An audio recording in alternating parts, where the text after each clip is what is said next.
is that we have seen things like this not entirely matter. It's a little bit twofold. Donald Trump has not won an election since all of this came to light. He lost in 2020, but now we're in a situation where we have a Democratic incumbent. The election is increasingly simply a referendum on Joe Biden, and the decision today is likely to activate the people who most support Trump, probably more than it's likely to activate people who support Biden. And let me just bring in the former Trump attorney, Tim Parlatore, is with us. Give us your reaction to this historic moment. So, I'm going to focus on the legal, not the political aspects. And I say that this case strikes me from the beginning is an incredibly defensible case that was not well defended.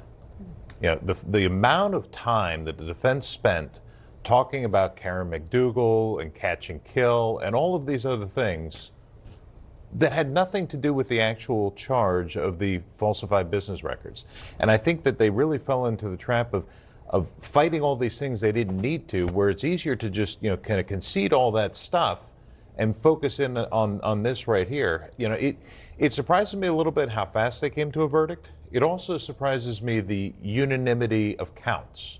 Obviously the unanimity of the vote, but guilty of every single count is something that I was not expecting. I figured if they came back with a guilty verdict, it would at least be split. Maybe they would try and come to some type of Solomonic splitting of saying, okay, we'll find them guilty of counts up to the amount of the reimbursement, but at a minimum, the part where Weisselberg says that it's a bonus or a fee to Michael Cohen, well, that one's not really a false count. And so the fact that they came guilty across the board like that does surprise me, and I think it speaks to, to me, it speaks to the fact that the prosecution had a good theory, a good theme that they carried straight through, very long, but the defense didn't have that same theme.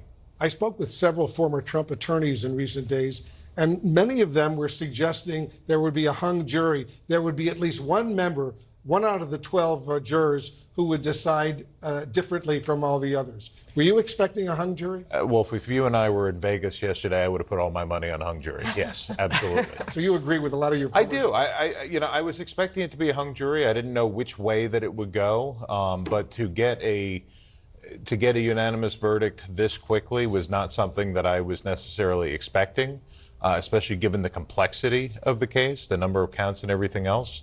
But I can see where the jury came to that, given the presentations that were made. Were you expecting this, Jamie? I was not. I thought the soon